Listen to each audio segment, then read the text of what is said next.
First, here are some facts about domestic rodents. Originally from southern Asia, mice accompanied migratory man all over the world, knowing that as long as his habitat overlapped man's, there would be always food enough for him. The house mouse is no more of a foreigner to the United States than the descendants of the first settlers. The mouse's ancestors came across with the earliest explorers, and while man was still a squatter on the edge of a bewildering forest, the youngest of these animals could already count several generations of grandparents of American birth. Mice reach a length of 6 inches, including their tails. They weigh up to an ounce. Rats can grow up to 18 inches and weigh many pounds. Unlike their non-urban counterparts, rats and mice don't hibernate in winter and, like man, have no particular mating season. Litters of mice arrive every 6 to 12 weeks, sometimes bringing up to 12 newborn. Rats have litters of about 6 every 30 days.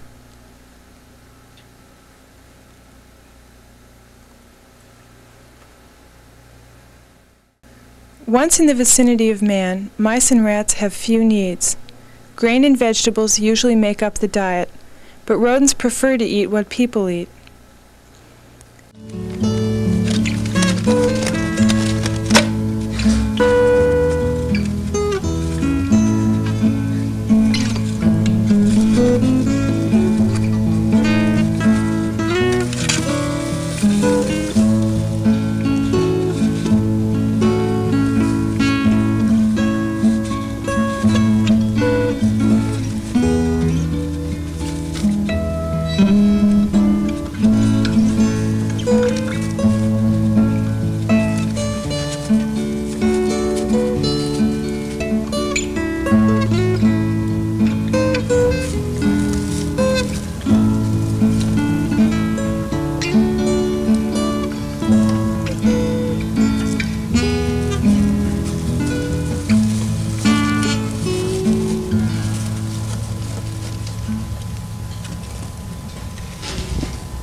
Natural avoidance of predators makes ecological rodent control difficult, the function of predators being to strengthen species by exterminating only the weak.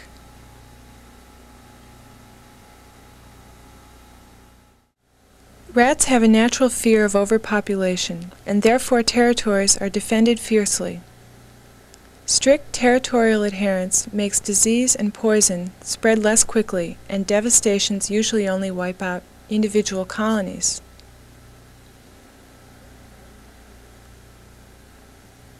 This self-regulated survival mechanism has given birth to the myth of the super rat.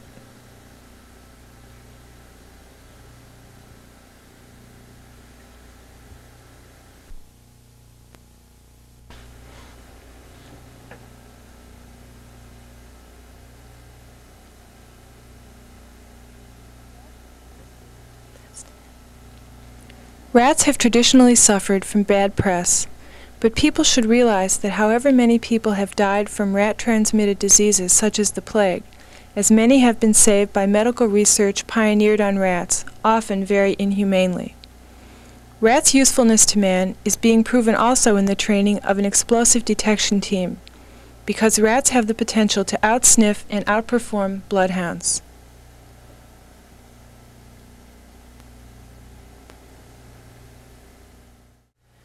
While rats have a strong negative impact on the city, the country rat is much more of a problem for man, as rats can spoil entire crops and transmit diseases through pets and livestock. The country rat makes tunnels under grain fields, which he can make watertight with his body in the event of floods. Hoarding of grain in burrows is so successful in southern India that it is dug out at harvest time and eaten by men employed to catch rats.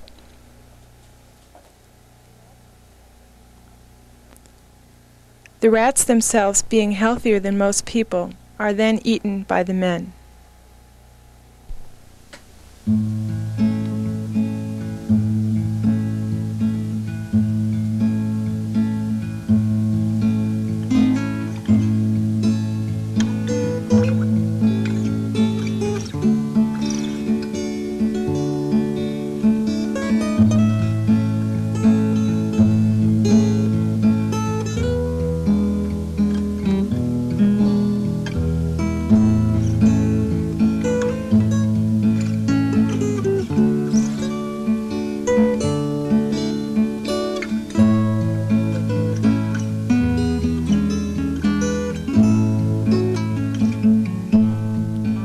Now we're taking our crew to the Museum of Natural History to get some inside information about roaches in the city.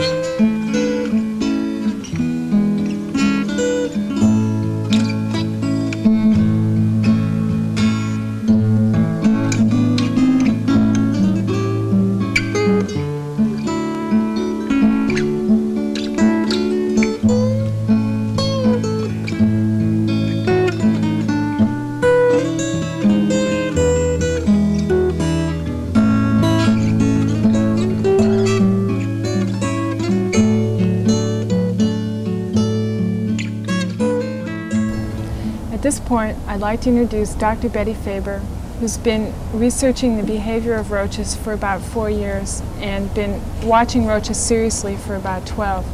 She's very unusual in that most people that are looking at roaches are thinking about them in terms of how can they be exterminated. Dr. Faber, where are we? We're outside the greenhouse. It's a part of the Animal Behavior Department. It's on top of the American Museum of Natural History. This is a rather important greenhouse to me because this is where I keep my wild roaches that I study. Actually, keep is not a very proper descriptive term because these roaches were here a long time before I was. This particular greenhouse doesn't house plants, but houses tropical fish. Tropical fish die quickly if you spray, therefore nobody sprayed for the last 30 or 40 years, and we have a bounty of cockroaches. Do you think they like it here as opposed to being in someone's kitchen? Well, in some respects, they probably don't like it as well as a kitchen because it doesn't have as much grease and cooking stuff around, but it does have, they aren't sprayed. They can live here as long as they want to, and they do have plenty of water and occasional dead fish. They don't know any better, so I'm sure they're satisfied. What do you think it feels like to be a roach? I don't think it feels like anything at all, because I don't think roaches can feel. I think that roaches are very, they're almost like a reflex. They're like somebody hitting your knee and you're kicking your foot up, and I think that's about as much as they feel. Now this cockroach is the American cockroach. It is the cockroach that people in New York commonly call water bugs. And one thing that people frequently ask you is, are these cockroaches able to fly? Well, the answer is some of them are and some of them aren't. Exactly how many can and how many can't is a question that I'm interested in looking at them. And when you're interested in looking at this sort of question, what you wind up doing is a lot of roach tossing. So in a minute, I'm going to toss this roach for the camera. Try it. And put the roach. I like doing a focal thing. There must be some reason for them being here. Well, in a forest, roaches are scavengers. They do things like they eat leaves, they take care of decaying leaves, and they'll eat dead animals, and they're probably sort of nature's garbage men. And in that respect, I'm sure that they're very important. People use them for a lot of things too. They're a very important animal for research in laboratories because they're very cheap, they're easy to maintain. You can do a lot of experiments and spend very little money. They're good for dissections. But not that many people are doing it, are they? Well, in some other countries people are. I think here it's partly a custom not to like roaches and not to be too used to them, but I'm sure as money starts drying up, people will begin to realize their value. Well, you can see that this particular cockroach is enjoying its meal. For one thing, its little antennae are waving back and forth, and that means that it's taking in this food with all of its senses. For antennae in the cockroach are very much like its nose. That's the way it smells. So its mouth is telling it that this stuff tastes really pretty good, and the antennae are telling it that it also likes what it is eating.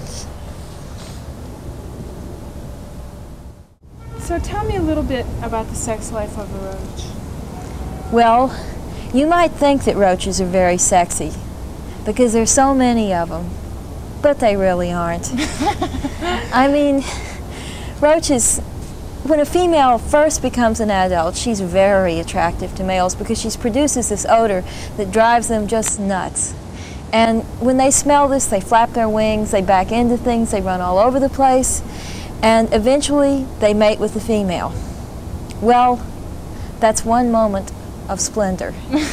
For 3 or 4 long months of her producing little cockroaches, she only has to mate once, and she's set to produce little roaches for the next maybe 4 to 6 months, which means she may only have to wait once in her adult life to make her completely fertile just about forever. Well, so does that mean that it's not that much fun? Well, it may be magnificently fun, but it doesn't happen very often. It has to be a real quality moment to last for those several months.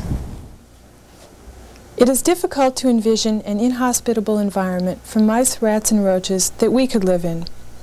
Obviously, we can take steps to discourage the animals, steps which are also beneficial to us and our neighborhoods.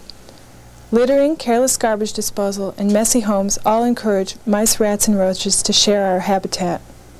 But with between 1 and 8 rats per person in New York City and an innumerable number of roaches, it's time to realize that these are non-game wildlife that are as integral to our environment as dogs and cats. While these animals may not be welcome, we've always had them, and we always will.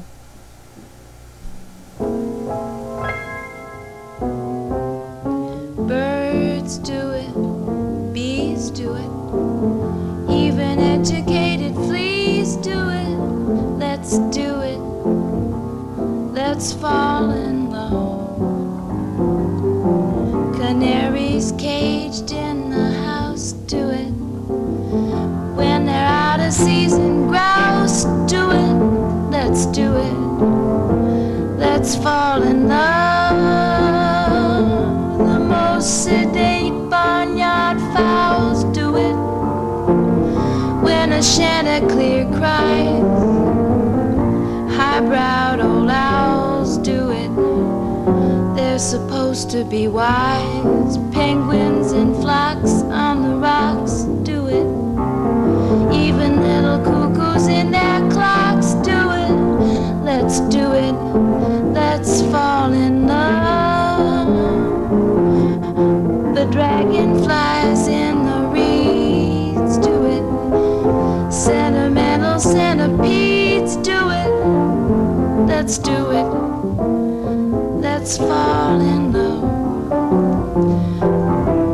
Mosquitoes, heaven forbid, do it. So does every katydid do it. Let's do it, let's fall in love. The most refined ladybugs do it. When a gentleman calls, moths in your rug do it. What's the use of mothballs? Locusts in trees do it. Bees do it. Even highly educated fleas do it. Let's do it, let's fall in love.